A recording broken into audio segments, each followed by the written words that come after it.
அவனை பிடிச்சி கொடுத்துட்டோம். இதுதான் குழந்தை அப்படியே பார்க்கவே முடியல. ஒரு குழந்தைய பெற்றவங்களுக்கு அதை பார்க்கக்கூடிய இதுவே இல்லை. அதை கொஞ்சம் தள்ளி அந்த வழியை விட்டுட்டு சைடில் போட்டிருந்தா கூட நான் பார்க்கறதுக்கு வாய்ப்பு இல்லை.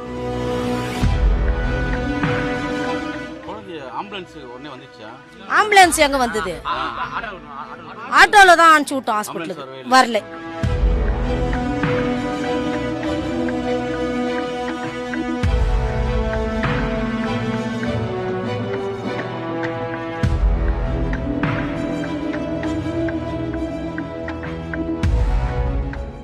ஏழு மணிக்கு இந்த சைடு டார்ச் அடிச்சுன்னு போனாக்கா குழந்தை வந்து வழியில் இருக்கு.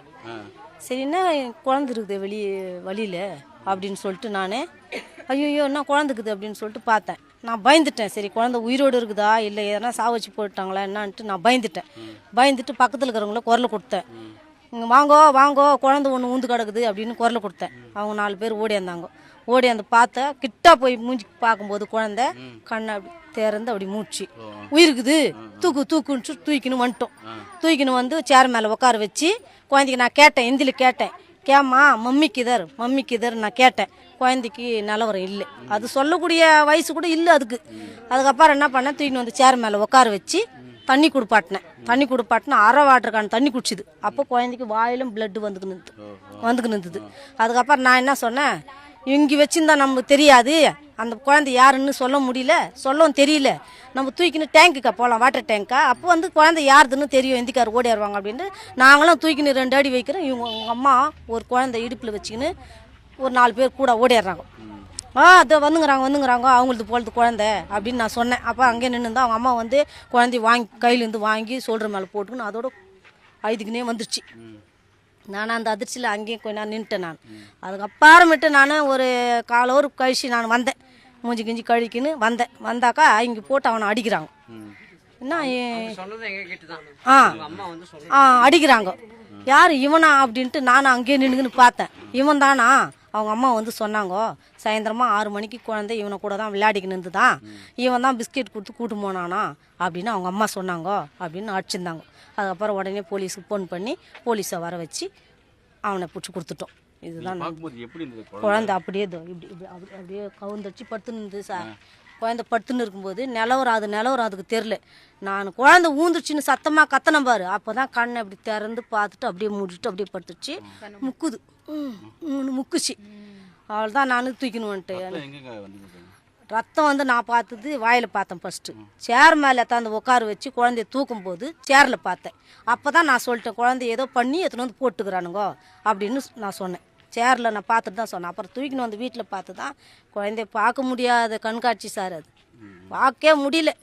ஒரு குழந்தைய பெற்றவங்களுக்கு அதை பார்க்கக்கூடிய இதுவே இல்லை. அப்படி இருந்தது அந்த குழந்தை. இதுதான் நடந்தது. முள்ளு போட்டு வச்சிருந்து முள்ளு செடி கிடையாது. இது மாதிரி சின்ன வழி சார், போற வழி இருட்டான பகுதி. குழந்தை அங்கே படுத்துருந்து அதை கொஞ்சம் தள்ளி அந்த வழியை விட்டுட்டு சைடில் போட்டிருந்தா கூட நான் பார்க்கறதுக்கு வாய்ப்பு இல்லை. நான் வந்து ஏன்னா நான் ஸ்ட்ரெயிட்டாக தான் டார்ச் அடிச்சுன்னு போவேன். சைட்லலாம் பார்க்க மாட்டேன். ஏன்னா பூச்சி புழு இருக்குதுன்னு நான் ஸ்ட்ரெயிட்டாக டார்ச் அடிக்கணும் எனக்கு நடந்து போகிறதுக்கு போவேன். ஆனால் சைடில் இருந்திருந்தால் கூட நான் பார்த்துருக்க முடியாது குழந்தை. அது அந்த வழியில் இருந்ததுனால அந்த குழந்தைய கண்ணில் பட்டுது. ஆம்புலன்ஸ் எங்க வந்தது? ஆட்டோல தான் அனுப்பிச்சு விட்டோம் ஹாஸ்பிட்டலுக்கு. வரல. ரொம்ப அதிர்ச்சியா இருக்குது சார். நைட்ல இருந்து நான் சாப்பிடல. நான் ஒரு ஆபரேஷன் பேஷண்ட். நைட்ல இருந்து நான் எனக்கு சாப்பிட முடியல. எனக்கும் பேரன் பேத்தின்னு இருக்கிறாங்க. நம்மளுக்கு ஒரு இந்த மாதிரி நடந்திருந்தா நம்ம இப்ப நடந்து கூட இருக்க மாட்டேன். நான் நம்ம வீட்டுல அது மாதிரி நடந்திருந்தா ஏந்து வந்து இது இப்ப பேசுறது கூட நிலவரம் இருந்திருக்காது. அது மாதிரி ஆயிட்டு இருக்கோம். இருந்தாலும் அந்த குழந்தைக்காக நைட்ல இருந்து சாப்பிடாத போராடிங்கிறோம். என்ன கோரிக்கை வைக்கிறீங்க போலீஸுக்கு? என்ன கோரிக்கைன்னா இதை ஒழிக்கணும். இந்த கஞ்சா, இந்த போதைப் பொருள் இதெல்லாம் ஒழிக்கணும்.